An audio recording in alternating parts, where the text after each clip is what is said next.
মির্জা আব্বাসের শারীরিক অবস্থা নিয়ে সুখবর, দেশে ফিরতে পারেন যখন।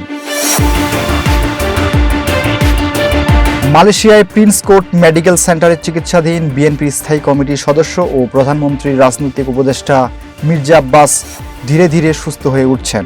তিনি বর্তমানে আশঙ্কামুক্ত। বুধবার 6 মে সন্ধ্যায় বিএনপির মিডিয়া সেলের সদস্য সাইরুল কবির খান এ তথ্য জানিয়েছেন।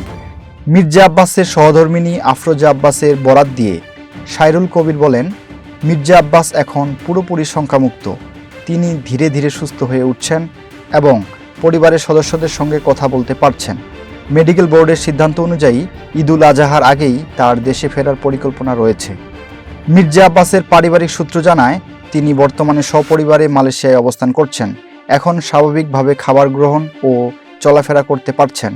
উন্নত ফিজিওথেরাপির জন্য গত 14 এপ্রিল তাকে মালয়েশিয়ায় নেওয়া হয়। সেখানে তিনি নিয়মিত ফিজিওথেরাপি নিচ্ছেন।